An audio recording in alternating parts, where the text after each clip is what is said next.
it's Heidi and Stefan. Yes. And you're listening to the Ice Cream Parlor. The podcast. And we are recording now in fabulous Jingle, California. My living room. Yeah, that's right. Quarantined, just like everybody else. We're not quarantined. We're not sick. We're in isolation. Right. Just to be clear. Yeah. Right. But it took us a little while to get up and running. I know everybody's been kind of holding on, for dear life, hoping that we get something up again. And really, people have been holding on to dear life for our episodes? I would like to hope so. Okay, I fine. would like to hope so. I don't know.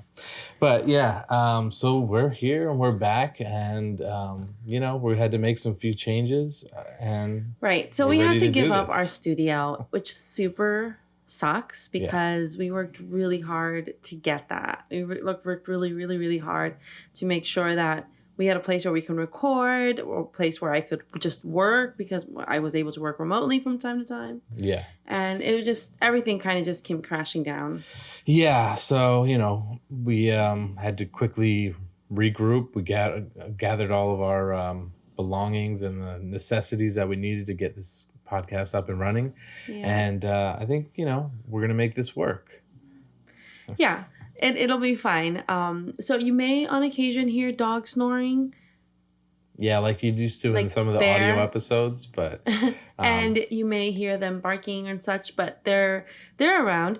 And for those of you who have been around since our audio episodes, yes, this is the same apartment that the upstairs neighbors flooded.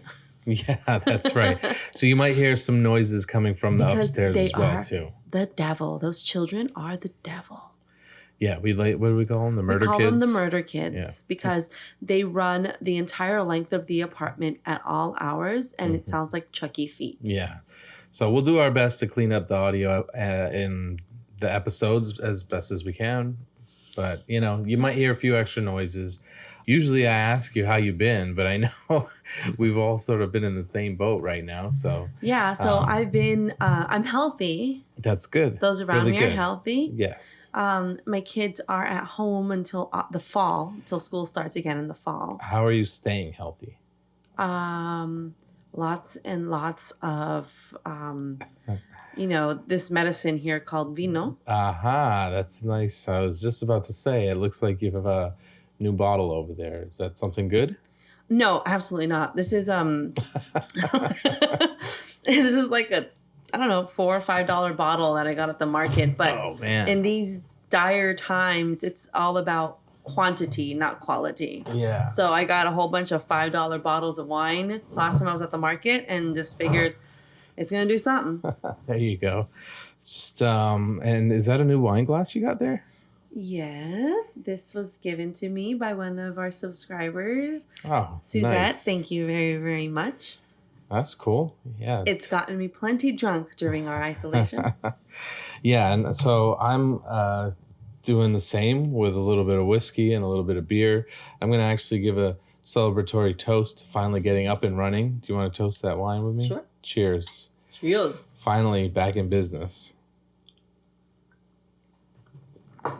All right. Kill all those COVID-19 germs. Well, I've been staying healthy and safe because my daughter made masks for everybody. And, I got laid off because it's not an essential business. So I don't have to go anywhere other than the market. Really? I thought that you guys were making soap dispensers or something in the cleaning industry, right? Well, so the company was making luxury washroom systems. So it's like high capacity taps and soap dispensers and stuff. And they're beautiful. They're great. But at this point, I don't think that there's many construction projects on the luxury side that are going up. Right, right. So they just let your whole team go, you said? Well, yeah, my whole team. And if I felt bad because I had brought those people on board, anyway, yeah, it'll be sorry fine. to hear that. Well, no, I think I'll be fine. This job taught me that I'm fucking badass. I'm amazing at my job. Not to toot my own horn, but I did so much shit in a short amount of time because I had just started at that company. Mm-hmm. So I feel good, and I'm sure I'll find something soon. All right. Well, yeah, I'm in limbo myself. As you know, I work in a music store, which is not really an essential business. So they've had to cut back on hours. Mhm. I think they're still doing some sort of like delivery, and they're doing because it's a music school, so they do online. Well, they do music lessons, but they're doing all those lessons virtually online now. Which Right. So if you guys want to take a musical instrument, you guys want to learn to play an instrument during isolation. They totally didn't pay us for this, but it's actually a pretty awesome company. yeah. Santa Monica Music Center. Yep, Santa Monica Music Center. And they have online classes for Yeah. everything from voice to percussion to Yeah, basically anything. Everything. Brass, Everything, woodwind, really. voice, drums, all that. Actually, my kids were there. So my son learned to play the drums and the trumpet. My daughter learned the flute and the violin. Yeah. Yeah. Cool. I didn't know that they took lessons at the store. Mm-hmm. That's cool. Nice. Yeah. Website is santamonicamusic.com. Go check them out. They do have accessories and supplies as well. Yeah. So I've been learning to play the bass during my isolation, and I need strings. So I'm going to go and holla at them. There you go. Yeah. How's the bass coming along? It's pretty good. My fingers hurt like a motherfucker. Yeah, I see it's laid out on the couch over here. That's my baby. That's your baby, huh? Listen to this one. You left it at my house. It's mine. All right, I guess. That's how I got a wonderful pair of earrings once. Really? Yeah.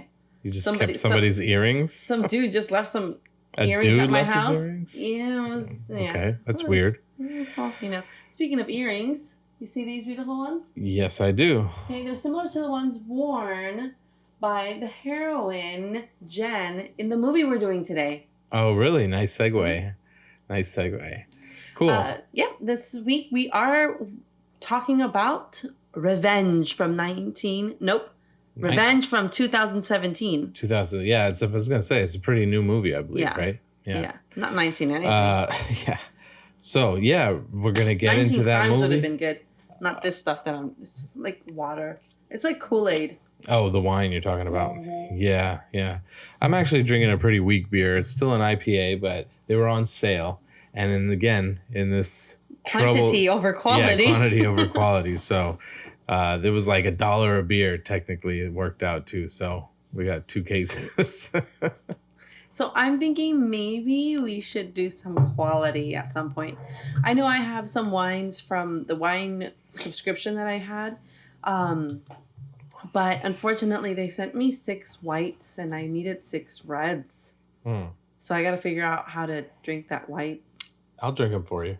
I'm not much of a wine drinker, but...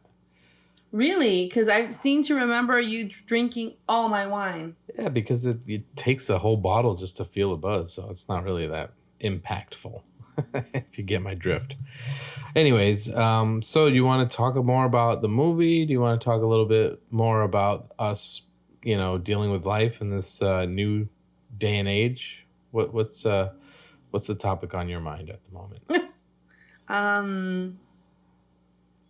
I don't know. Cool. I'm just going with it. I feel like I'm glad that we're back up and running, but I also, just wanted to talk for a minute and not just dive right into some, the movie right away.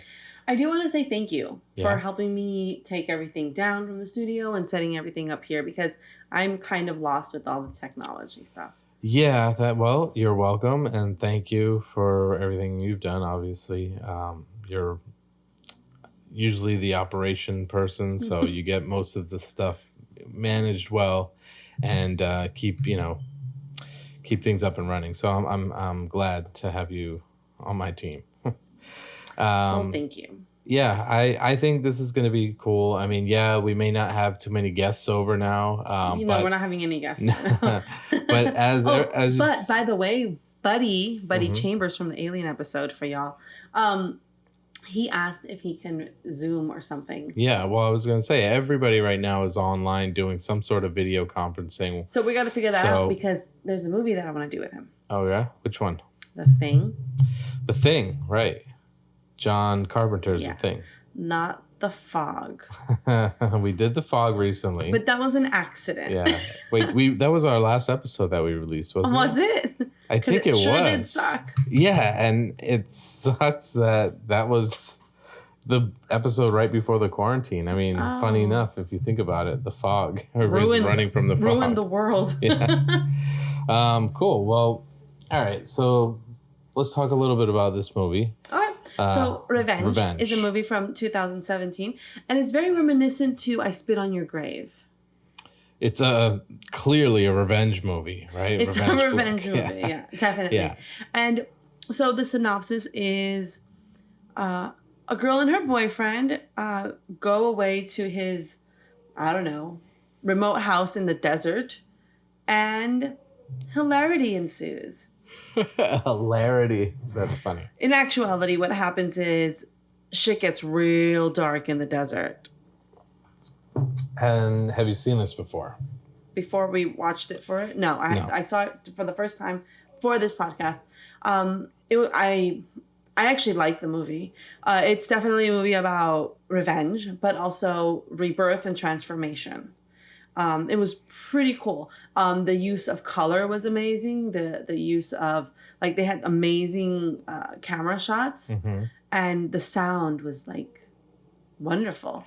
Yeah, right off the bat from watching the trailer, the colors really stand out. Vibrant. Yeah. It's a stark contrast between the vibrant colors of, the clothing or the lipstick or whatever, against the backdrop of like this just barren desert. And so it was really good. It's a foreign flick or no? I think it's French. I think it's a French film. It was directed by Coralie Fargeat. Fargeat? It's a chick. Oh, okay. So chicks take on a revenge flick. Yeah. And so here's the thing, and I'll point this out when we get to that part of the movie, but I loved that she did this movie because there were a lot of things that would have been like, oh, they didn't take this. Oh, wait, they did. Oh, here's yep, they did that too. Like, it was like she caught everything that would have been like a plot hole or would have been like an error or something. Gotcha. Yeah, so it was pretty cool. And we can get more into it. It stars Matilda Lutz as Jen, Kevin Janssens as Richard, Vincent Colombi as Stan, and Guillaume.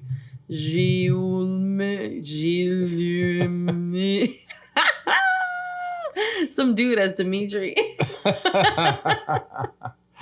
All right, nice. Definitely a foreign flick. Guillaume. Yeah. Guillaume. Yeah. Gilliam? Maybe.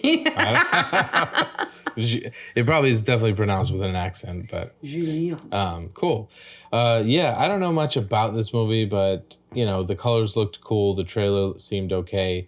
Definitely seems like it's got some intense moments. So I don't know if this is a trigger warning type of movie or not, but I think so. Excuse me. And with that, we will take a quick break and be right back with the movie. Yeah. We'll be right back. And we're back. Nice. Great movie. What'd you think? I don't know. I'm saying great. I'm jumping way ahead here. But did you like it? Yes. You have thoughts. I like it. I like it when you have thoughts. All right, cool. Yeah, wow. That was intense, right? Mm-hmm. A lot of blood.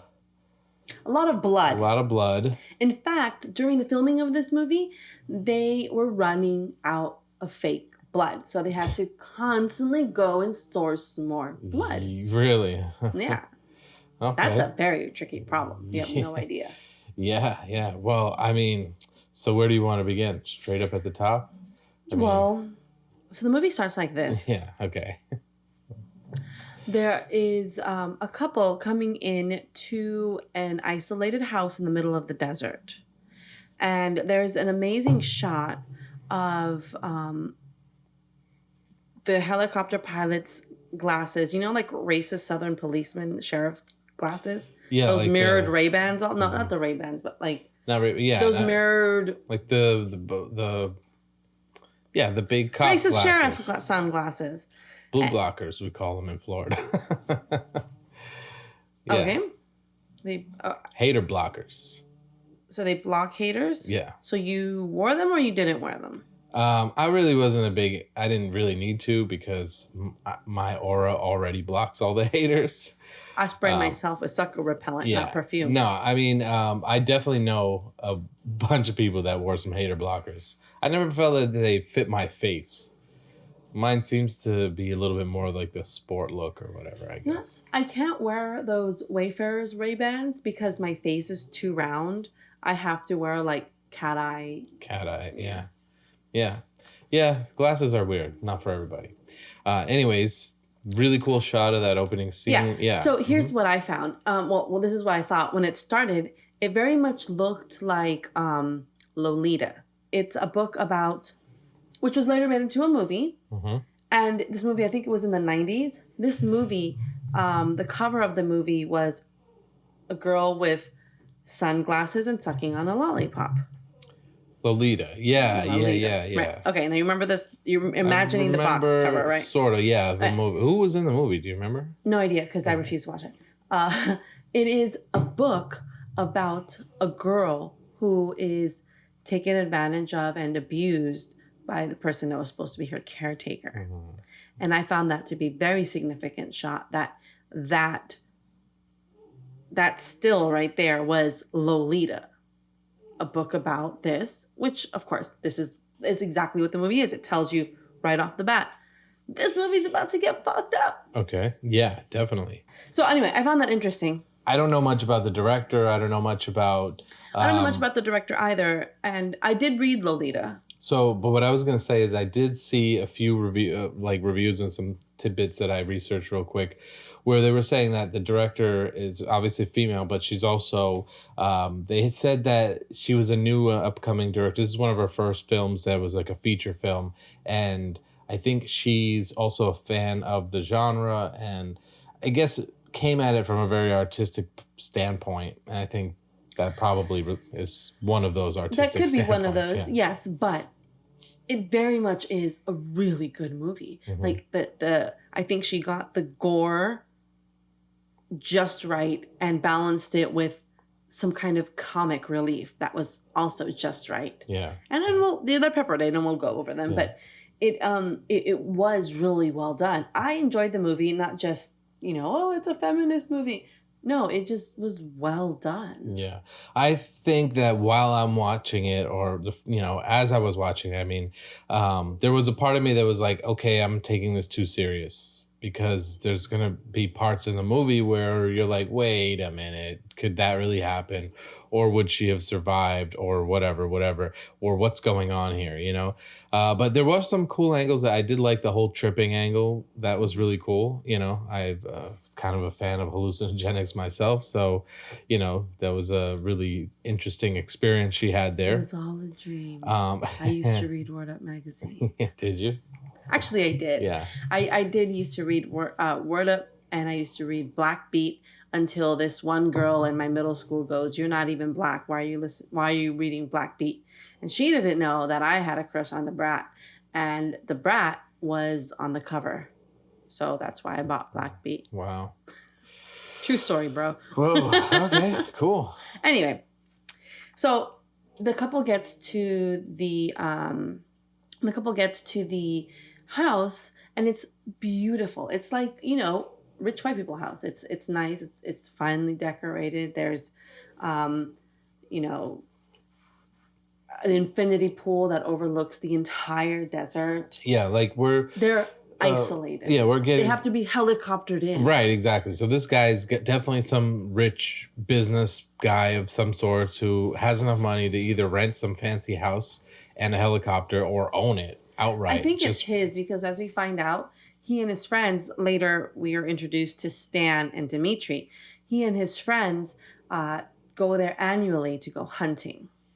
And what do you hunt in a desert? Coyotes? I don't know. But it's one of these, I guess I've seen a few other movies like this, but not with this particular angle. But it's like middle-aged husband, businessman, and they want to get together with their other, friends who are of the same, and then go do something. Like, there was a movie that, funny enough, has Jeremy Piven, who played Ari Gold. Yes, I was just thinking of that exact movie. And it's like him and I think... What was it called? I want to say maybe Rob Lowe was in it or something. I can't remember. I don't remember, but it definitely had Ari Gold in it. Yeah, and they're like depressed, and then they get together at this dark, house. And it was lots of blues, lots of greens. Right, yeah. Somebody kills himself. And so it's one of those, except for on the flip side of it, it's starting off as if like this guy's got this like little hot mistress of his, and he calls her butt a little peach. Yeah, which is weird. I don't know. A little peach. That's the only weird thing. I think it was like maybe it's lost in translation because the movie is the male characters, they speak French. I don't know if they're from France or if they're Canada, like French Canadian maybe. Yeah. But they're speaking French throughout. The woman, and when they interact with the woman, Jen, they speak English. Right. And I did feel like that was probably one of those things where, like you said, lost in translation kind of thing, or it's a European / Canadian French. The only time thing. I want I don't know. peach as a sexual innuendo is when Nicolas Cage is on an airplane whispering in your ear that he can eat a peach for hours. Okay. So they get inside, they go and they have sex, and then later on at night, Richard, he comes out to take a call from his wife. His wife, who apparently he hasn't left because of the children, the same old story we hear over and over again. Not personally, because I'm not an idiot. No, I'm not an idiot. Not in that regard. Yeah, and you could see the look on this girl, Jen. Yeah, she's just pissed. Like, but she should, I just think it's funny because she knows she's the mistress. Yeah. You're getting flown out here on some fancy vacation to just, be this guy's side without chick. Evidence. Right, yeah, side chick shit. So why is she all taking it personally? She should just be like, oh, yeah, I get it. And guess what? You're here with me, right? So, I don't know. Yeah. Maybe she has feelings for him? Well, of course she has feelings for him. That's why these things exist. Oh. That's why he cared to mention, hey, it would be easy if I didn't have the kids, because then I can just leave for you, so to speak. So anyway, the next morning, she's up and just walking. And there's a lot of butt shots, like just of her butt, of her in underwear or whatever. Of a girl with no butt. It's very ironic there, But I like a tiny little peach. What? He says it's so funny too. He's like, it's such a little peach. He's like all giddy like and everything. Different things. Yeah, I know. I never understood that whole I just don't get it. Bigger the better, right? I know there's a limit. I know, but still. Well.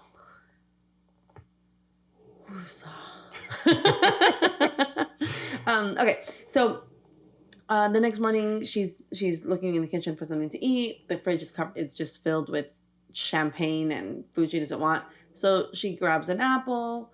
She has a glass of water. She gets an apple, and then she turns, and in the window, something startles her, and she drops her apple. She drops the glass, and it shatters on the floor. Yeah. It's the first little shock moment that we get, and it is Stan, his friend that looks like a weasel, holding a gun at the window. It would be something that somebody would get like nervous, but she almost has like she's shocked but not entirely scared. Yeah, and then into frame comes Dimitri. So there's two guys with guns that show up at the window. So she just kind of turns and goes, Richard? Yeah, it was almost more like she just knew that she got caught walking around in her panties and she wasn't expecting it, kind of shock. Like it wasn't like she was like, oh my God, this guy's going to rob me or something. Come to find out, they are... Dimitri and Stan are Richard's friends who go on this hunting trip with him on an annual basis. She meets them, whatever, she goes to change, whatever, and Richard specifically tells them, you guys are here a day early. She was supposed to leave. Tomorrow. Yeah. Well, they even mention it when they come in and they're like, we're here a day early. And it's like, oh, yeah. And he must not have, ever told them at all that, hey, I'm going to bring a girl out here first, which I don't even see why that was such a big deal. I mean, sure, it crossed over, but it is his house, isn't it? Or whatever. Yeah, but I mean, it depends on who your friends are. Like, would you trust just anybody But to they not weren't. tell your wife? But what were they doing? They were just hunting. Well, I mean, like, it'd be different if they had like a gang of like strippers and hookers or whatever over there. It I was don't just the know. one girl. I The don't good, know. I'm not a dude. like they're off. I know. I'm just saying, like the two other guys didn't seem like they had anybody to, I don't know, get in trouble for or whatever. Like, anyways, whatever. They're just off hunting, I guess. Unless they're hunting something that's illegal or it's like No, so we hear things like, oh, the game master. So I don't know what it is. But anyway, so 4 people that night just start partying. And being the only girl sometimes is really uncomfortable. So you try to break the silence when you're the only girl at a party. Because I've been to some sausage fests and it's uncomfortable as fuck. what are those gay bars on Santa Monica Boulevard? I've been to plenty of those. I spent my, entire 20s there. But it is very uncomfortable. And I haven't experienced the want to do the things that she did, meaning dance provocatively for them. Yeah. And grind on Stan the entire time. Well, it's at first it just seems Like first they're talking. Well, I've been in situations where, for example, maybe I'm the friend or whatever, like, and somebody else is there with their girl or whatever. I feel like, obviously I'm not making advances or anything in that way, that are improper or something. But, you kind of feel like, okay, I'm the fifth wheel or whatever you want to call it, right? So at first it just seems like, all right, well, they're having a normal, probably cooked some food, had some drinks, they're just hanging out, whatever. Then he pulls out the peyote. And the other guys see it, and he's like, "Oh shit, peyote!" So what happens is, we find out that what Jen wants the most is to move to LA so that she can be noticed, so she can make it. Right. And the peyote just happens to be on the table, and the guys are like, "What's this?" Mm-hmm. That's when Richard takes it from them and says, This plus guns and then tells them this horrific story about how it happened to one of their friends. And he ended up cutting his entire leg off because he could not feel anything because the peyote was so powerful. So Richard gives the peyote to Jen and says, "Here, go hide this for me," almost in a way of like, kind of boosting her up in a way like, "Here, I'm trusting you with this, go hide it," whatever. She's like, hell yeah, and has this little locket and decides to hide the peyote in the locket, which is a great idea. But then this is where, and this is why I brought it up too, is because I think her way of deflecting now was to turn on that music and do this provocative, sexy dance that she knew she was going to do for her man anyways, but the other two friends are there. And at that point in time in her head, that's again, all she's thinking of is like, I'm just going to do this little dance. But I don't even know if she realized how far she started taking it in that. Well, it's not that she took it too far. It's that she didn't know Stan was a creep.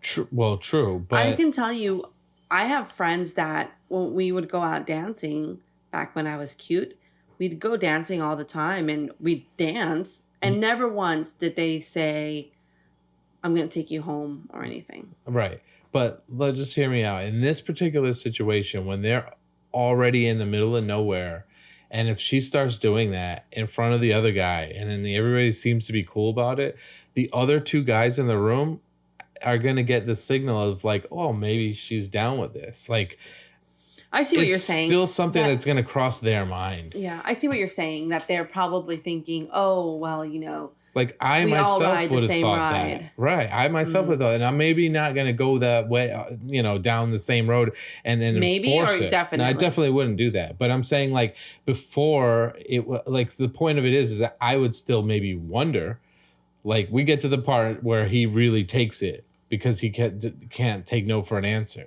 I'm saying that I would have gotten to that point probably and said, oh, okay, I can take no for an answer. But I still probably would have thought it through up until that point. You see what I'm saying? I see what you're saying. But, okay. I see what you're saying. It doesn't excuse it, though. No, not at all. Okay. Because again, Because like a what real we're- man would know when to stop Well- and take no for an answer. Yeah. What we're talking about is in the very next scene, Jen wakes up and it's the morning. Yeah. And Richard is gone because he went to go take the passports to the game master, which I first understood it as okay, it's whoever the ranger is in this station who is aware that they're hunting game that's in season at that time. And then I started thinking about Battle Royale. And then I was thinking, oh, are they like going to hunt people? I don't know. Two things though, real quick. And the pest is hunting people, right? Every time you say game master, for some reason, it sounds like you're saying game master to me. We're not talking about you right now. And the second thing is, I thought that was a really weird thing for him to do. You know, like, Right, I get so it. Everybody's just being trusting, but you left this chick at a place with in the middle of nowhere with two guys she doesn't know, and you're going to be gone all morning. Yeah, it's just a little strange. Yeah. And if anything, why don't you just take her with you? You wake her up, you say, hey, we got to go do this. And then, you know, whatever. But I mean, who knows? Whatever. Or don't catch her off guard because she comes out of the bedroom and she immediately has to be chummy with Stan, who's being super fucking creepy. Yeah, super He creepy. like staring at her the entire time. Yeah. To where she's uncomfortable and she starts playing music on her iPod or something. Because Stan was basically thinking, okay, look, My turn. we're taking turns, right? And this is that dude's passed out in the middle of the pool sleeping. What's his name's gone, so it's my turn, you know? Right. So he starts hitting on her. She gets uncomfortable and she goes to her bedroom. When she goes to her bedroom, she showers and she's getting dressed. She sees that he has been spying on her. Yeah. He makes his way into the room and push comes to shove. Well, push comes to shove, he rapes her. And There's no, he just straight up, there's no other way of saying he rapes her. He just And does it. at this point, the door opens and it's Dimitri and he looks at him and he tells him specifically, he says, if you want some, come in, otherwise close the door. Yeah. And Dimitri stands there for a second, chews on some chocolate-covered marshmallows. Yeah. And this is where there is no music, really.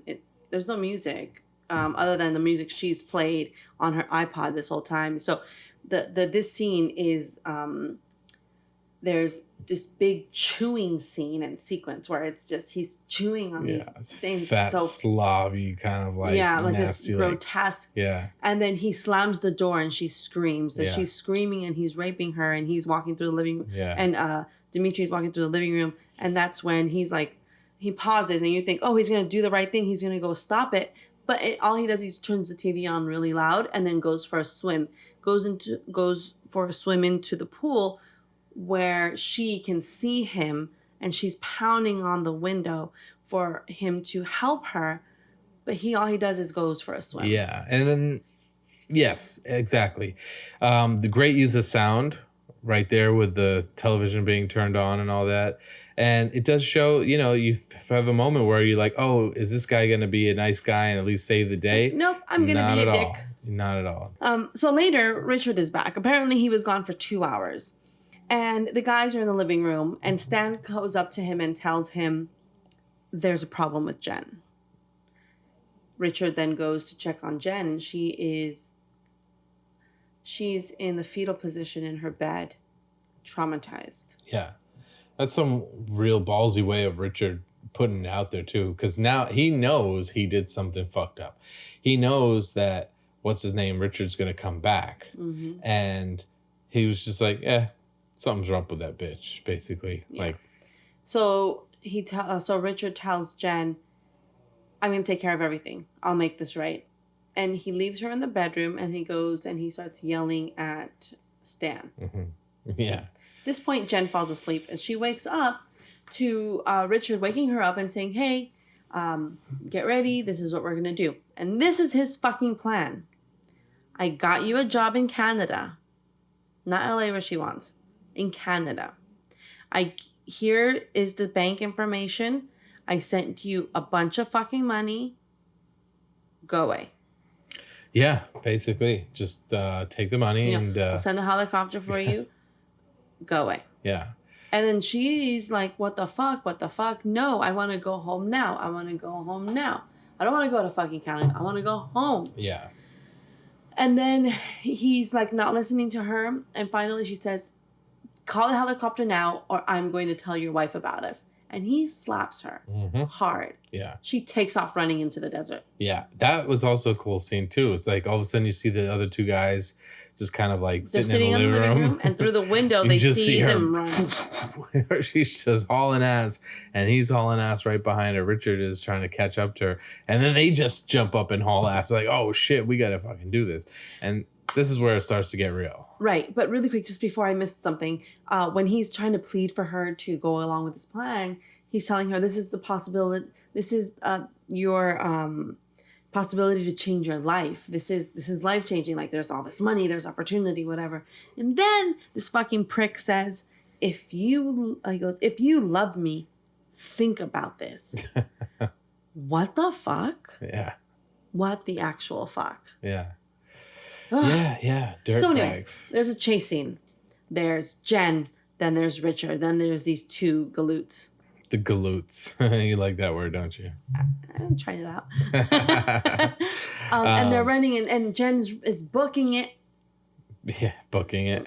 And she finally gets to the edge of a cliff, and there's nowhere for her to go. Just down. I don't even know where she thought she was going to go. She was just running. Like, they had a helicopter drop them off. Your fight or flight kicks in. At least she just wanted to get away from there.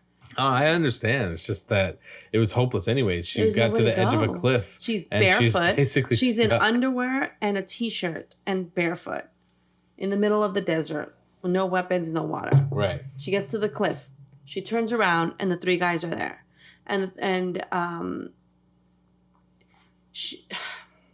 Richard tells Stan, give me your phone. He pretends to call the helicopter and says, they'll be here in 30 minutes. Do you think he really pretended to call? I don't think he actually called. He pretended because he knew he was what he was about to do. And then he turns around, gets just close enough to Jen, and pushes her over the edge. Yeah, and that's pretty extreme. That's a big... It's a big drop, and she falls on like this broken Joshua tree, and she's kind of like... And gets impaled. She's impaled, and it's kind of like... It's Christ-like, because she's like arms stretched out, and then she's just done. Yeah. And this is where, again, if you're really critical about it, you start to be like, hey, she's dead. She's fucking dead. How is this happening? But, if you just run with it and say it's a fucking entertainment, it's a good movie. It's not a documentary. Yeah, it's not. The guys up on top of the cliff, they're like, okay, well, here's what we're going to do. We're going to go hunting, and we'll clean this up along the way. Yeah. Like, we don't want to ruin our entire vacation, like this little mini trip we have over the weekend. Let's at least get our hunting in, and we'll clean this mess up. We'll figure this out later. So they go back to the house and they get ready for their hunting trip. Meanwhile, at some point, Jen wakes up. Screaming. While still being impaled on the tree. Still on the tree. Yeah. And we're talking about maybe a good 4 or 5 inches of limb is sticking in through her back and out through her front. Yeah, I mean, it's a pretty big hole. It's a deep wound she's got there. It's a deep wound. Yeah. And so what now, do you want to kind of explain like what happens with this whole like her saving herself? And okay, so she's stuck on this tree. She can't get down. It hurts, as you can imagine, to move to try to wiggle the tree free. But what she does see is that what landed next to her are her earbuds, her iPod, and a lighter. Yeah. So she uses her earbuds to pull the lighter close to her, sets the tree on fire at the base so that it's weakened enough so that she can fall over. And she does. Yeah. The rest of the tree does burn. Pretty elaborate plot right there. I mean... It's resourceful. Yeah, I know. I mean, it's hard to believe, but, let's just say, that's what happened. Cool. Yeah. And so she basically is able to get off this She gets off this. Meanwhile, so she's on the floor.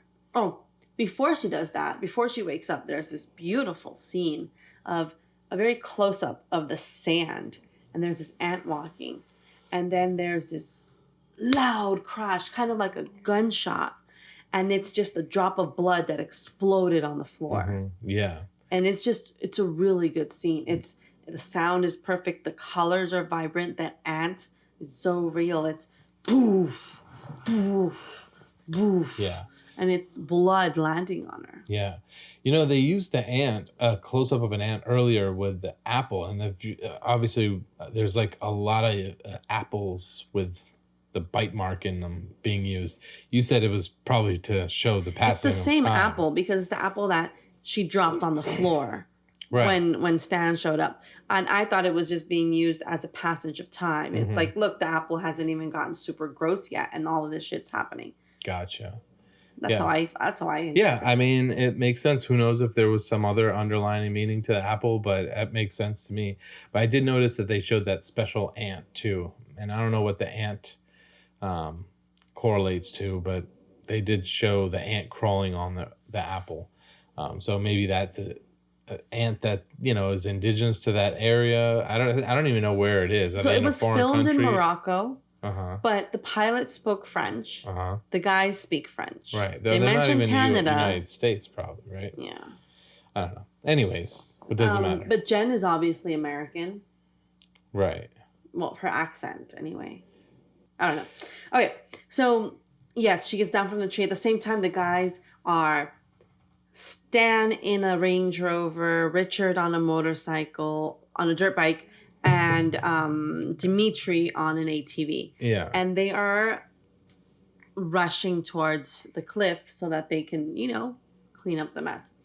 And and she hears them because it's a loud noise. It's a quiet desert. She hears cars coming.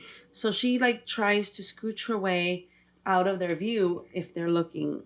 And just as they peer over the side, she gets to the wall of the cliff on the cliffside and hides. And they're like, "Fuck." So they can't believe she's not there.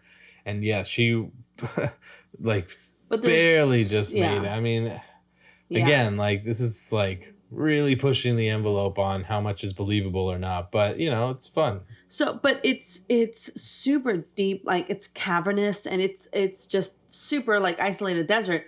So they're trying oh shit, we gotta go investigate because they see the burnt up tree, they see ashes everywhere. Yeah. So they have to go all the way around to get back down. They have to drive for a while because imagine it would have been the afternoon when all of this happened, and by the time they got their hunting gear and came back, by the time they get down to where the tree was that she was impaled on, it's darker. Right. Yeah. Right? Yeah. Yeah, definitely. And so they're blown away that she's not there. Yeah, but they do find a trail of blood. Mm-hmm. And so they follow the trail of blood. Yeah.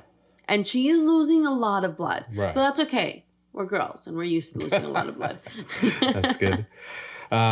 So basically, in a nutshell, they're trying to say, look, we got to get rid of her body or kill her now or whatever we need to do to really wrap this thing up and then we can get back to our regular lives. Yeah. She's over there just trying to survive.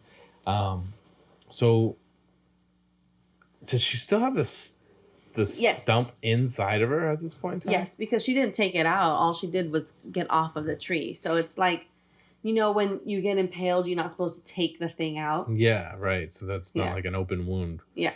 So, which is important because the trail of blood leads all the way to this river. It's nighttime by this. It's super dark. The only light is the headlights from the Range Rover. Mm-hmm. And that's when they split up. Stan stays in the car. Dimitri goes that away and Richard goes that away, and they go and they search for her. And when we finally see Jen, she's walking along the not along the river, in the river, which was super smart. Although I was also oh my God, all the bacteria in that wound, right? Right. But she's rushing. She hears the car come. She sees the lights coming around the bend, and she just holds her breath and goes underwater. And meanwhile, it's Dimitri. He drives past and keeps going. He doesn't see her. By the time she makes it back to land, She gets up for a little bit, and she sees the lights, and she hides behind this rock. And she sees that it's Dimitri, and he's like taking a piss. His back is towards her. Right. She sees the gun on a stone, and so she creeps up behind him, and she makes a noise. These guys are hunters at the end of the day. Mm-hmm. She makes a very slight noise, and Dimitri turns around. She pulls the gun on him. Click. No bullets. Yeah, he was playing a big trick. He's like, I knew you think I would be that stupid to leave my gun, blah, blah, blah, whatever. I don't think he was playing a trick. I think maybe he was peeing, because what he said was, how would he have seen her? Right? What I'm saying is, what he said was, do you think I'm stupid enough to leave my gun loaded for anybody to just pick up? Yeah, but he did, though. And that's why I'm saying it wasn't loaded. Oh, yeah, you're right. I guess I interpreted it as like, I purposely didn't load it because I knew you were going to pick it up. Right, because then was he going to just sit there pretending to pee for hours until she walked by? I don't know. It's just, that was what I was thinking of. It's sort of like a high tension thing where like they pre-planned and knew that they were going to pick something up to go follow this person's kind of thing. Yeah, but with high tension it was different because it was her psyche. Mm-hmm. Yeah. Okay, so they get into a fight. Mm-hmm. They get into a fight. And he holds her down. He radios the guys. I got her. I'll take care of her and meet you at the Jeep. Yeah. So they're all happy because they're like, okay, good. He's got Phew. it. Yeah. Problem solved. Let's get back to business. Right. So because this whole time, Stan's just been sitting in the Range Rover. Mm-hmm. In fact, he put on the car, put on the heater because deserts get really cold. And there's a comedic moment in there where he first starts the Range Rover and he sits down, and then the seatbelt beep goes on, beep, beep, and finally he has to just and has to put the seatbelt on, and it's like, okay, this fucking rapist guy is sitting there in the car, but he has to wear his seatbelt in the middle of the desert, right? Anyway, so when he hears the radio, when he hears the call come over the radio, he's like, oh, relieved, and he gets her fucking iPad and starts playing her music. It's like, wow, what a dick. Whatever, yeah, fucking weirdo. Meanwhile, Dimitri is like waist deep in the water with Jen and is drowning her and picking her head back up and drowning her and picking her head back up out of the water. And during one of the times that he pulls her head out of the water, she grabs a knife from his belt. Mm-hmm. She goes back in the water. He pulls her back up. She stabs him in one eye, stabs him in the other eye. Yeah, it gets stuck there the second time. And it gets stuck. Yeah. And he's killed the fuck up. Yeah, well, he doesn't die instantly. He's in pain and struggling and screaming. And then she even rips the knife back out of his eye socket. Ugh, it's and gross. Then he ends up, drowning under the water or whatever. So finally it was brutal murder scene. Yeah, that one was really gross because you see like the eyes like start to get like gross. It's like the meat of his face was starting to become ground beef. Yeah. Yeah. Like I don't know what that is called. Right. So she takes his ATV and just goes, and she goes and goes and goes until it runs out of gas. Yeah. And then she does something that I feel is like, oh, that's brave as fuck. She gets off. She takes, the equipment that was on the ATV, and she walks into the darkness in the middle of the desert. Right. Which apparently there's wild animals other than coyotes, because what else would they be hunting? I don't know, right? There's no desert bears, do they? I don't know. You need to talk to Dwight Schrute. He knows all about bears. Yeah, I don't know. What would they be hunting? I mean, it was like very flat land, that's what I'm telling you. It was like the pest. They were hunting John Leguizamo's. I don't remember that movie that well. So what? No. Do you remember that they're like hunting people? I don't even know if I've ever seen that movie. Wasn't The Pest a cartoon? No, you're thinking about The Tick. The Tick, Then guess what? I don't even know what... John Leguizamo? I mean, I know who he stinky is. dinky, Get stupid, get retarded, or get this party started. I don't think I've ever seen that movie. Really? Never. Oh, you gotta watch that next. Okay. Okay. So she walks into the darkness, which would be scary as shit. For real. Yeah, of course. Yeah. But then in the moonlight, she finds a cave. And she decides to make that cave her space. Which is even more scary as shit, too, because you don't even know if that cave is already another animal's dwelling. Yeah, what if there are desert bears? Yeah. I mean, like, I get it. You're being hunted out there in the open, but then being in the cave, yeah, you know, but you don't know. I don't know, whatever. So anyways, this is where we're going to get into this awesome hallucination sequence. Right. And her... So she builds a fire. And I don't know about you, but I'm super into Man vs. Wild. No, I mean, I have fire starter flints in my house. Okay. I have gas and a stove, but whatever. Anyway, I have those just in case of an emergency. I'm well prepared for this apocalypse. And so she starts a fire, and Bear Grylls always says the first thing you want to do is start a fire. Because yes, it gives you light, it gives you warmth, but it more importantly, it builds morale. Oh, it builds morale. I was thinking you were going to say, well, it's going to keep like some of the animals away because animals are afraid of fire naturally for the most part. Not unless you're King Louis. What is this, a Jungle Book reference? He was the king of the swingers, a jungle VIP. He'd reached the top and had to stop. And that was bothering he. I want to be like... He wants to be a man cub. What, man cub? And roll right into town. Oh, huh. And be just like the other men. I'm tired of monkeying around. Oh, ooby-doo. I want to be like you. Yeah, you lost me. I'm more of an Aladdin guy. No, not any Disney guy. I'm just...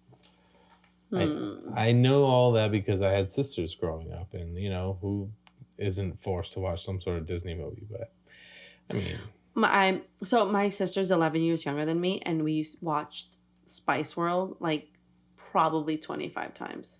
What's Spice World? It's the movie about the Spice Girls. That's what I thought. If you would have given me it's a movie about cooking.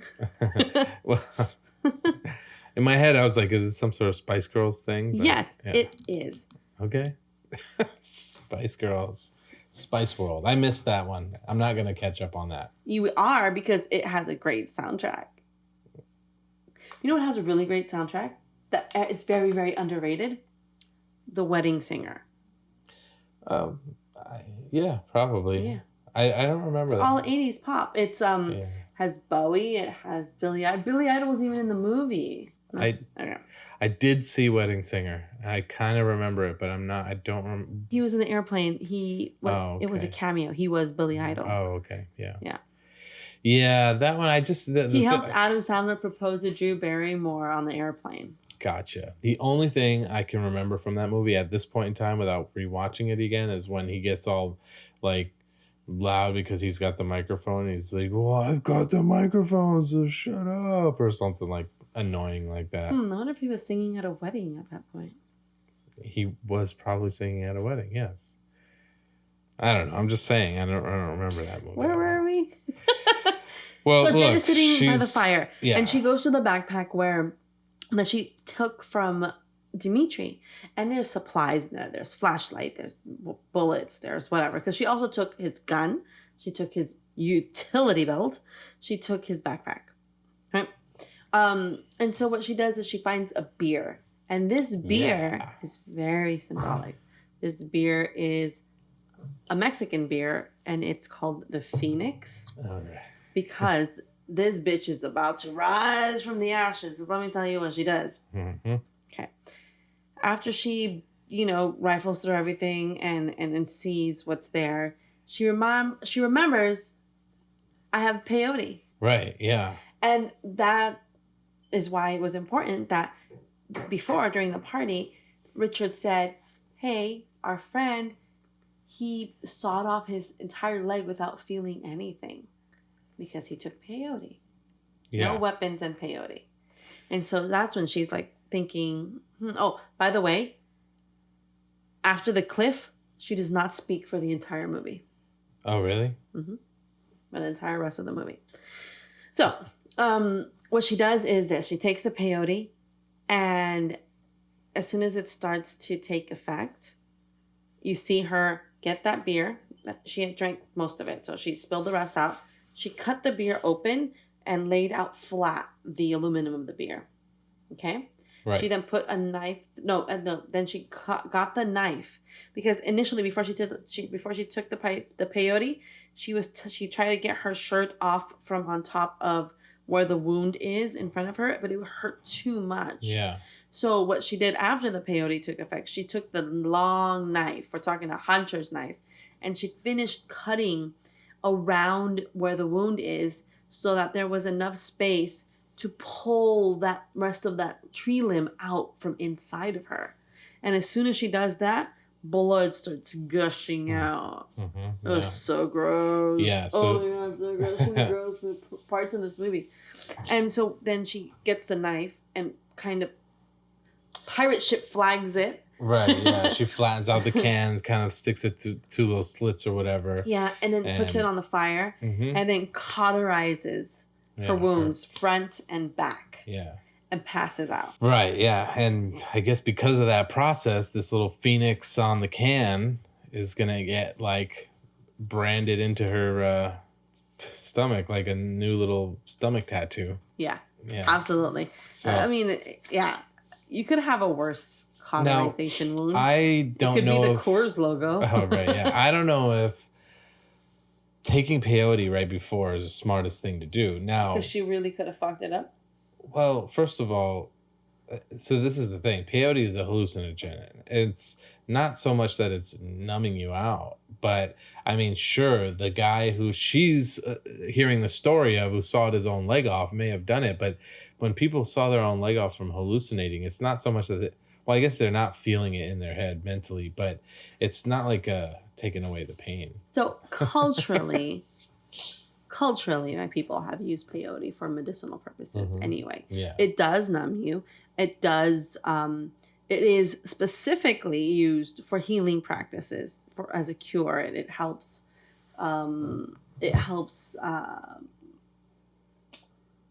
cut back the amount of time it takes to heal something. Well, I mean, I just feel like that you would be so distracted by the brain taking over that it might actually make it worse when you're hallucinating. Absolutely. You know? Like her boyfriend's friend did when he sawed his whole leg off. Right, yeah. But in taking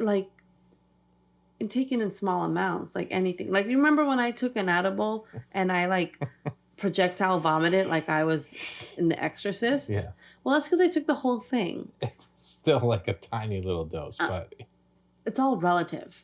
You do nothing but drugs, so it's definitely going to take a lot more for you than it would for me. I don't do anything.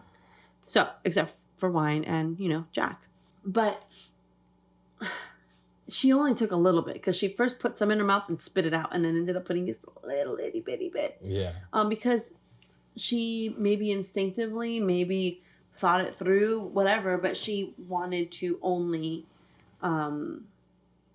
wanted to numb the pain. Sure. So, anyways, she goes through this massive trip though as well. Like when she falls asleep, doesn't she? Well, the next morning, yes, definitely. So when she does, when they do show her waking up again, she does like this Groundhog Day kind of repeat waking up, where she wakes up, she gets her stuff, she heads out of the cave, and there's Richard, shotgun to the face, and shoots her in the head. Right, yeah. So, important, the next morning, before all of that, we don't know that it's a hallucination, because next morning, Richard has thrown a coyote carcass on the windshield of the Range Rover where Stan is sleeping. So because of this scene, the next scene will make sense, the part of her hallucinations, right? But it's the next morning. The guys are happy because they're just waiting on Dimitri. Richard said that, he hunted to have some fun since the problem was taken care of, and that Dimitri must have done the same because Dimitri's not back yet. Right. It's morning. It's daylight. It's hot. At this point, Stan gets out and goes and takes a piss. And this is how much of a piece of shit person he is. He is taking a piss into the desert sand, but sees a spider and decides to drown the spider with his urine. Yeah, it's a little fucked up. A little fucked up. I mean, Imagine going on your morning constitutional and somebody just peeing you to death. yeah, I know, but when you're outdoors and you have a penis and you see things, sometimes you just piss Have you on done them. this? I feel like I've probably pissed on an anthill or some sort of an insect or something or other at some point in time in my life. Like, I can't say I haven't. I can say I haven't. Yeah, but you're a girl and you squat down and pee and all that. Have you not heard of the Go Girl? The little thing. Yeah, I've seen it it pops up in my Instagram feed on. Why does it pop up on your Instagram? You know those weird little ads, or is it Facebook or what? I don't know. You get these little wish ads or whatever. I was gonna say, that's based on a lot of factors. I don't know why it shows up, but anyways, I don't know. Like, I've been like, I can remember being like when I was young in Florida, I'd be outside or something like that, and all of a sudden you got to take a piss. Maybe you were playing a sport, maybe you were working in the yard, maybe you were smoking weed in a park somewhere or whatever. All of a sudden you got to take a piss real bad, and you're gonna piss outside. But you can't do it until you find a spider or an ant. No, but if you're sitting outside and you're pissing against a wall and there's like a line of ants or something like that, you might just go woo and just spray them and piss them. Woo-hoo. I've never been so glad I'm not a guy. Jeez. So I can just say that it doesn't seem like that. I mean, the fact is he raped this girl. Okay. That is a bad thing he's done. I might have pissed on a spider or two, but I don't think that's that bad. But sure, he's a garbage human being. He's a garbage person. Okay. He's a garbage person. He's a garbage person. He's just garbage. Hey, I just noticed you have a co-host here who hasn't been saying a whole lot tonight. Well, because beauty should be seen and not heard. It's nice to have you on board, Frank. Okay, so after he pisses the spider to death, he goes into the water and starts washing himself and just rinsing himself off. And suddenly, out pops Dimitri. His body has surfaced because it's now bloated. It's full of all the natural gases that one has in our bodies that starts to emit from once we die. And it just floats him up to the surface. And he is disgusting. Yeah. He's pretty fucked up. He's so fucking gross. Yeah. Obviously now. He's all puffy, like duck lips and everything. Right. So what's his Sam? Is that his name? Stan.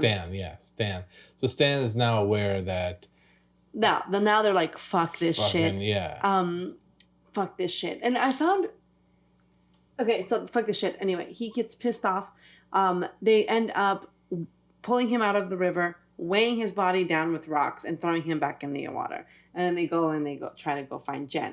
Now they're driving through the desert, and then that's when Jen wakes up and has her first hallucination. So when she wakes up and she runs and starts to leave the cave, and Richard is standing there with a gun to her face, you're thinking, oh shit, he found her. Because you know that they're looking for her. Right. Yeah. So, but it's a hallucination. She wakes up screaming, and she starts running out of the cave. She gets shot in the head again, wakes up screaming, and that happens a few times. Right. I wonder if it was 3 times, because would that be like that Christ thing about... I don't know. Days in a cave or something? No. Did Christ go to a cave? Yeah, I think that's part of the story. Right before Easter or something, there's a cave, and I don't know. There's a rock over it or something? A rock over the door. But that's a thing, right? That's his resurrection, right? Right, yeah. So this is her resurrection? I guess so. She, like a phoenix, rises from the ashes, like she did from the tree, and then now she's resurrected. Yeah, I did like the tripping scenes because I thought that they did get it down pretty well. So during that sequence, there's also like tripping out scenes, kind of like Fear and Loathing. Mm-hmm. Yeah. They did a good job on that. That was cool. I can't relate, sorry. But I do feel like that again, like it would be so hard to pull it together with all of that going on. Like, but hey, this is entertainment. So, It's all fun and games here. It's not meant to be taken literally. So what happens next? So the guys find the ATV, right? Dimitri's nowhere to be found. Jen's nowhere to be found. And they're like, we should split up, idiots, right? Of course, this whole time, it was interesting because at some point, what's his name? Stan tells Richard, if only you hadn't pushed her off the cliff. Right. Right? He's like, if only you wouldn't have raped her in the first place. It's like... And then, whose idea it was to split up, it was Richard's. And so, I don't know. He has a really short temper. He's like obviously some kind of banker or CEO of something. Sure. Anyway, so they split up. At this point, Jen is actually looking out through the binoculars and she sees that the house is over yonder. But then she sees a reflection, and that's the mirror because Richard's holding, once they split up, Richard's holding a mirror to his face because Stan is holding the mirror to his face because Richard had punched him in the nose and broke his nose. Anyway, so she's like, oh shit, I see him, I can track him. Reminder, she's armed. She goes over to the, and you see her following his car, like, of course, around the bend. They're going up a trail into the mountain. It looks like he's also heading to the house. And so it's kind of convenient for her. At some point, he's driving the Range Rover, and it runs out of gas. Yeah. And it's okay, because he has gas in the trunk. So he's putting gas in the trunk. Jen is around the corner with rocks, and she goes to shoot him. Now, here's my problem. Don't shoot him when he's putting gas in your vehicle. Shoot him when he's done putting gas in the vehicle. Right? So that way you don't have to do it? That way you don't have to put gas in there. And what she could have done is taken the car, looked at the map, and figured out how to get out of there. Right? But what she does instead is he's putting gas, and she shoots him. She goes to shoot him in the head, but because she didn't expect that much kickback, she ends up shooting him on the shoulder. And so she takes a shot, and it sends her flying back to the ground. And he is screaming like a little bitch. He can take it.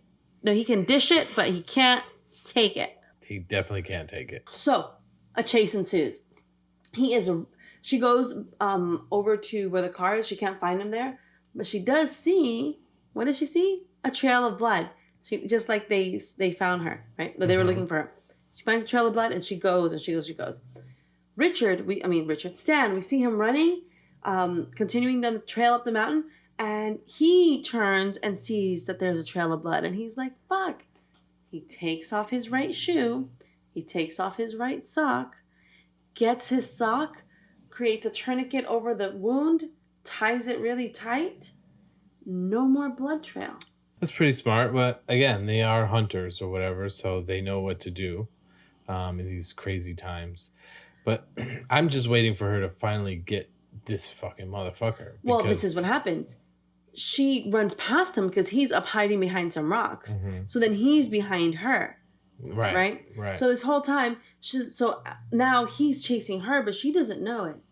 Next thing you know, he shoots her and shoots her in the ear, and her ear, part of her ear with the earring, flies and lands on the ground. Yeah. And she just hears ringing.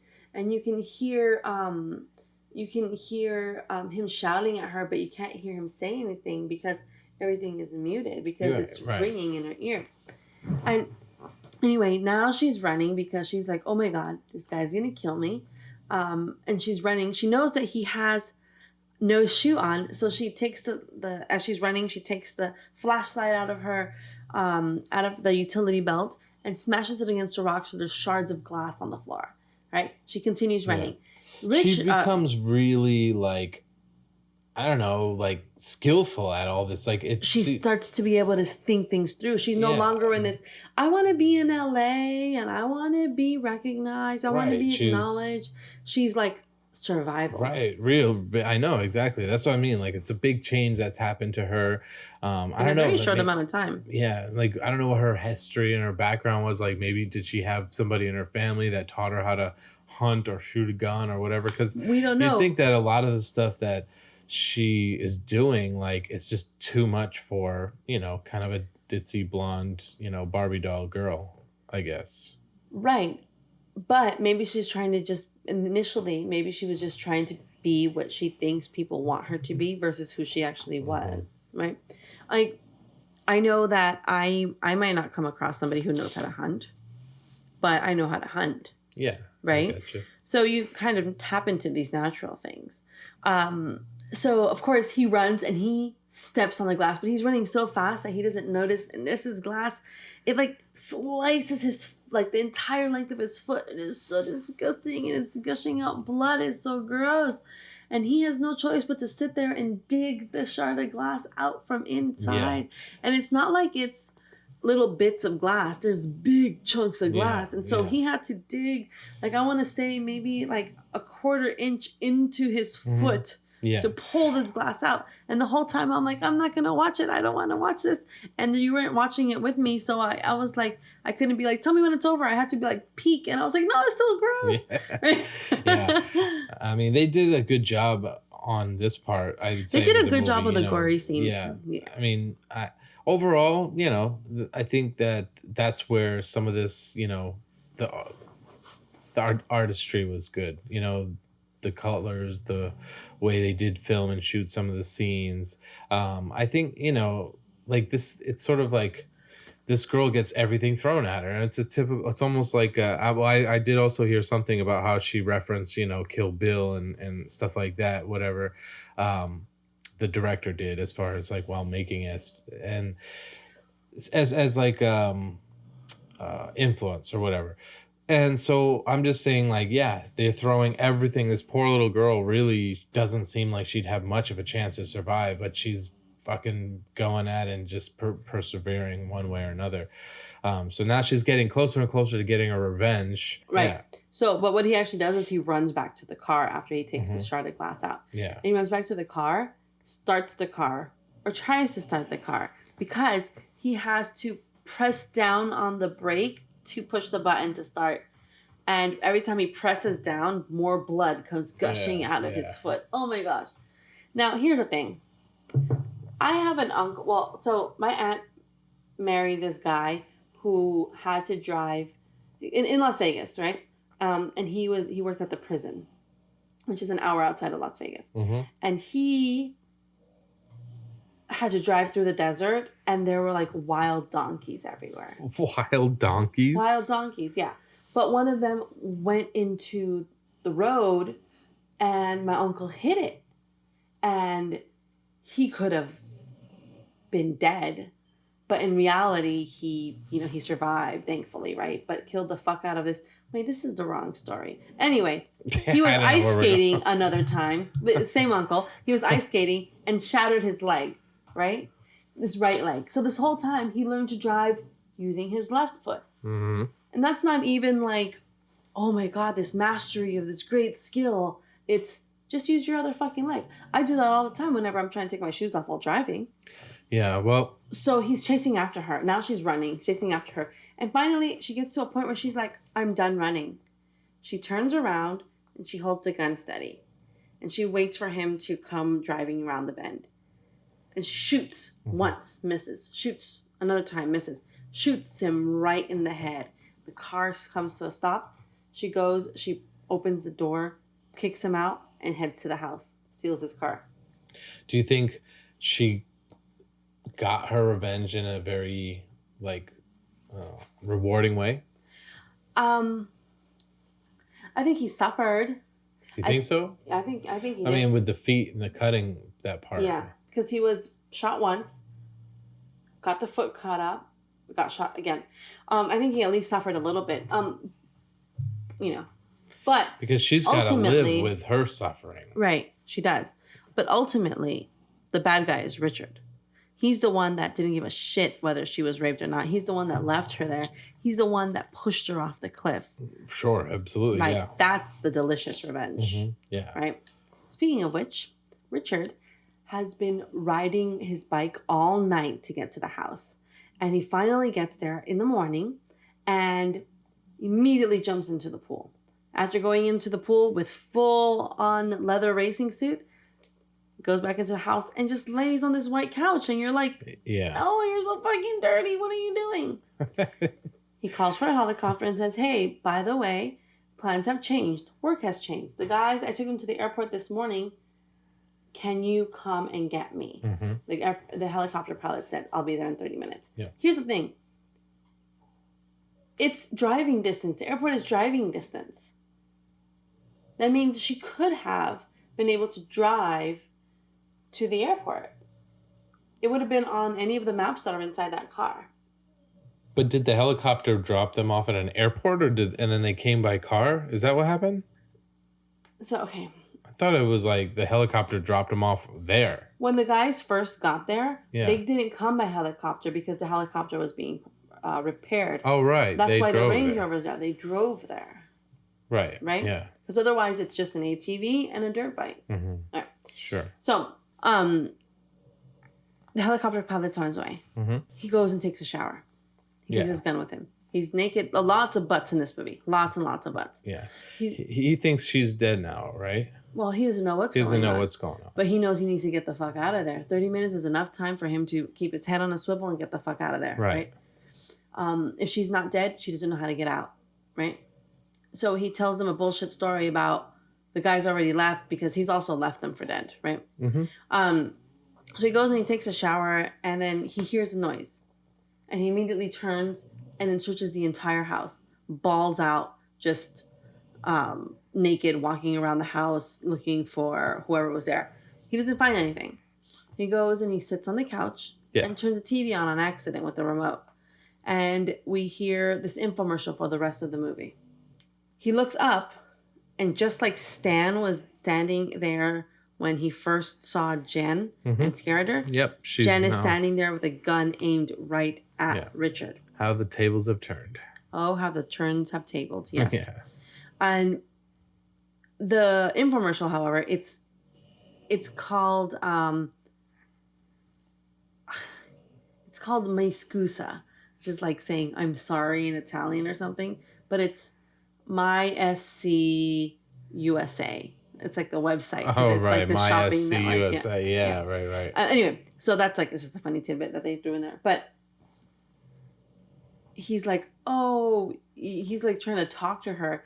And then kind of like tries to sweet talk her. But she like, boom, shoots him right in the rib.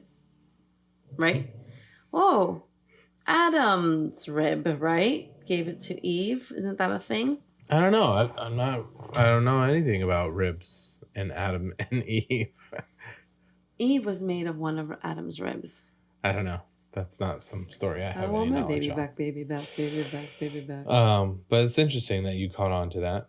Yeah, late. Anyway, so here's the final scene. Yeah, tell me about it. I love all your details. Full of blood and guts and disgustingness. And so they're in the house, and the house has this U-shaped hallway that goes from the living room through, well, the bedrooms are back to the living room, right? Sure. And Richard has got himself and is running through he's shot, but like making his way through the hallway. And she is going in after him. And she gets to the opening end again to where the horseshoe hallway ends back into into the living room. Right. And she's like hesitant. She's like, I don't know if I should go forward, because obviously he could be there. But she doesn't see, but we see that the end of her gun ends at the wall and the beginning of his gun ends at the perpendicular wall, meaning he is exactly doing that. He is standing there waiting for her ass. Yep. And she's about to take a step forward, but she sees the pool of blood start coming in from the side or like around the corner from the wall. Yep. And she's like, fuck this dick. And she starts running and goes around. And so they're doing, and so he also thinks, well, she's not coming. Let me go find her. And so doing this chase around and around. And then at some point it reverses and goes around and around. And at one point, Richard grabs saran wrap and saran wraps his wound. Very similar to how Jen now has to be. Yeah. Right. So they're doing this running, blood everywhere. This entire white home, like white pillows, white couches, white everything, white home just covered in red. Yeah. Just covered in red. When she first shot him, there was a shootout, so there's bullet holes everywhere. I know, it was great imagery again, like just the contrast with the white and the red, and the director knew how to use the colors, and I don't know if it was so much them or the director of photography or whatever, but the point of it is, whoever put this movie together, they did some homework. Yeah, definitely. They definitely did their homework. In fact, you know how there's that Indian painting behind the couch? Mm-hmm. Yeah. That is Diti. She's the Hindu goddess of vengeance. Oh, really? Vengeance and revenge or something like that. Maybe I'll do a, what's it called? Ice cream sundae on that. Okay. So anyway, there's this whole chase scene, and finally she's running through the hallway and she fucking slips on all the blood. Yeah. And she loses her gun. She goes flailing. And she turns around and it's him, and he butts her in the head with the gun. And she's all disoriented and discombobulated. And he holds her neck up by the neck against the wall, and he's berating her, and she sticks her fingers in his wounds and sends him like just gross. And then finally she is able to get her gun, and she shoots him, and she kills him the fuck up. Yes. I mean, it was definitely, I feel like, rewarding at that point in time. Like, we feel like we got some revenge out of it too. And she makes her way out to the infinity pool. She sees the helicopter coming. Yeah. The end of the movie. Yeah. So, did you like it? I fucking loved this movie. So, yeah, there was gore, and there was blood, and there were guts, and there was beautiful things like every horror movie has that is delicious. However, it also had beautiful scenery. It had beautiful colors, beautiful imagery. It was really well done. In fact, what I loved the most, it was visually stunning, but what I loved the most was the use of sound and absence of sound. Mm-hmm. It was brilliant. Yeah. Yeah, definitely. I think that they did some things really right. The other parts of it, again, it was a little hard. There's a lot of unbelievable parts in it too. Well, of course. So you just have to look at it like, I don't know. I was thinking about the movie Crank. Crank is a very funny movie, but it's super unrealistic and unbelievable. This wasn't exactly like that. It was a little bit more realistic, but still, I don't know. It reminded me a little bit. I know a lot of people are like, oh, it's probably, I don't know if people are saying this, but for me, initially, it reminded me of I Spit on Your Grave. Mm-hmm. But then after that, it reminded me of Mandy. Because it's a revenge film. It's full of blood. But there are moments in which it is super, like, just out of nowhere, it just becomes funny and stupid. Mm-hmm. Yeah.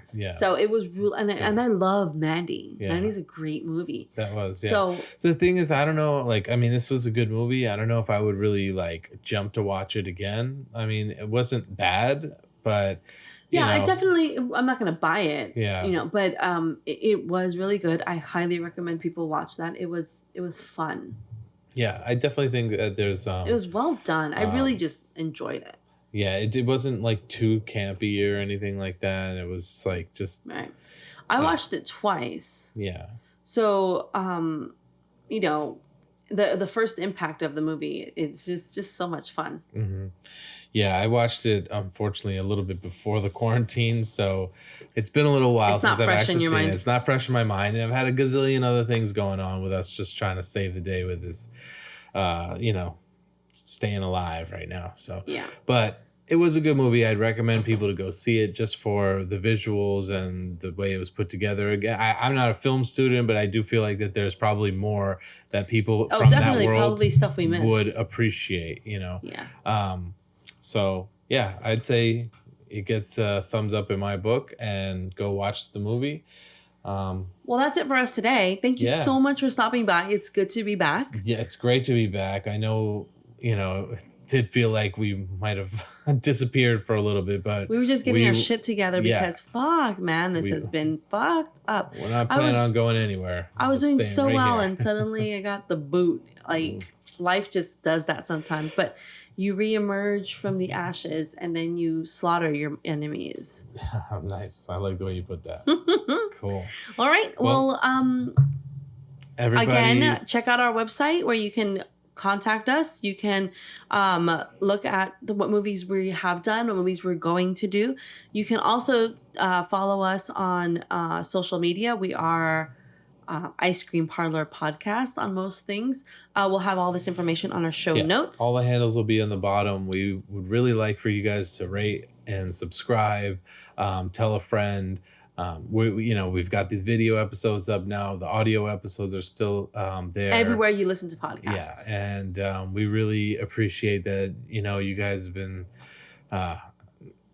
checking back in with us and make sure that we're still okay, and it feels good. We hope to thank bring you for the wonderful cool things content. you guys send. It's absolutely awesome. It feels really good and we feel really loved. Yeah.